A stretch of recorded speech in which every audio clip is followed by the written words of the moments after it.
la clochette.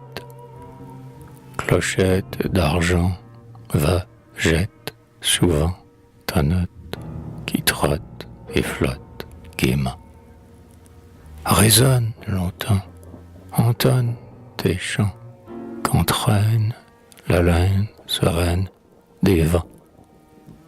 Tu mêles tes voix, si grêles, parfois, à celles des belles donzelles au bois. Qu'envole ton bruit, frivole la nuit, zéphyr soupire, ma lyre frémit.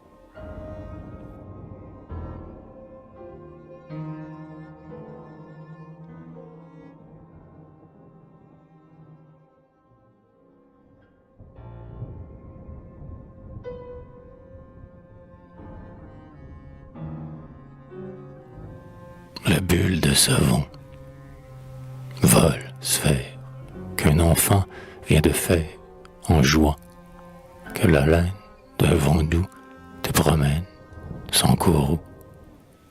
De la rive où je suis, fugitive, tu t'enfuis, comme un rire vif et clair, dont Zéphyr remplit l'air.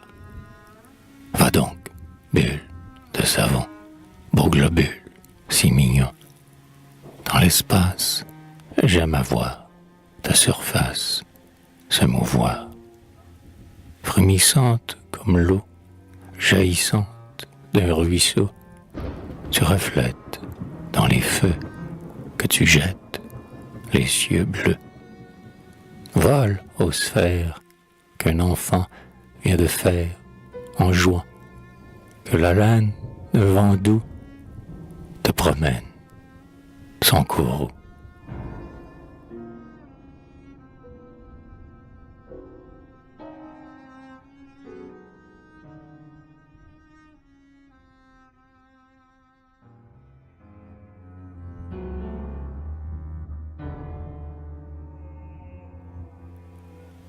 Le cerf-volant,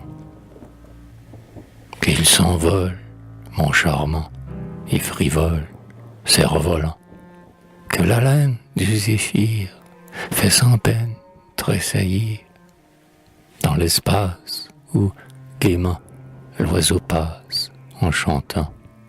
Il s'élève plus léger que le rêve mensonger. Sur la plage, on vient voir son image se mouvoir dans l'eau pure du grand lac qui murmure sous le bac. Plus charmante que les fleurs et riante quoique en pleurs, cette aurore de ses feux le décore dans les cieux. Ah, qu'il vole, mon charmant et frivole cerf-volant, que la laine du zéphyr fait sans peine tressaillir.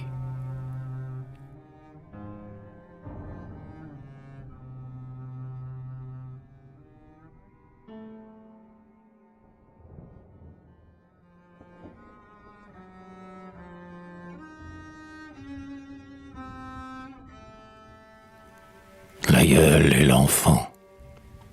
Couche-toi, mon enfant.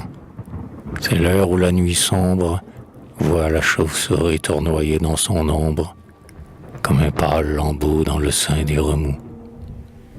Au fond de la forêt et sur le noir rivage, David chahut mêle leur voix sauvage au formidable cri des lugubres hiboux.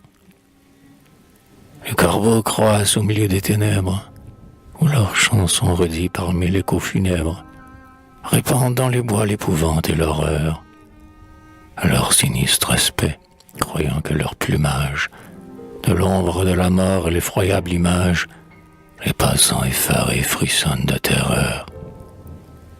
Un verre livide au front, drapé dans leur suaire, les morts, sous les cyprès de l'obscure cimetière, poursuivent l'œil hagard, un joyeux feu follet, qui sortit d'une tombe en emportant leurs âmes, dans les plis lumineux de sa robe de flamme, dont l'éclat sur les eaux bras d'un léger reflet. Des sylphes, des lutins, des goules, des fantômes, suivis par les follets les ondines, les gnomes vont gaiement explorer les gouffres de l'enfer. Le démon qui les guide est un dragon horrible.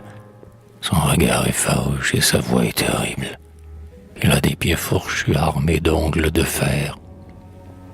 Les loups-garous velus sur les monts, dans la plaine, passent, vagues aux yeux, comme une ombre incertaine. Et le guet farfadet danse au bord des marais. Le griffon plane au loin en gobant les étoiles, qu'on voit tomber du ciel à travers les noirs voiles qui cachent les splendeurs des ombreuses forêts. Les esprits tapageurs que Lucifer rassemble, à sa voix, vont bientôt danser, hurler ensemble, en tournoyant autour d'un immense chaudron, où bouillonne à grand bruit un horrible mélange de venin de crapaud, de bitume, de fange, de lave de volcan et de sang de dragon.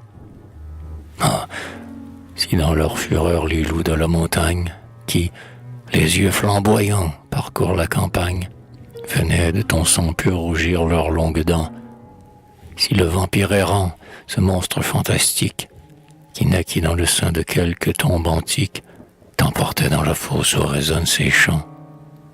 Mon enfant, va dormir, écoute ton grand-père, de peur qu'un noir sorcier n'entre dans la chaumière, afin de rallumer ses grotesques flambeaux, ou qu'un vieux négromant, en sa ronde nocturne, vienne, accompagné de son chien taciturne, pour te faire priser la poudre des tombeaux. Comme il disait ces mots, sous l'effort de la rage, qui dans la nuit grondait, rugissait, faisait rage, l'aïeul vit sur ses ongles contre vent frémir, et le petit enfant qu'envahissait la crainte de quelque revenant croyant ouïr la plainte, s'enfuit, pâle et perdu, vers son lit pour dormir.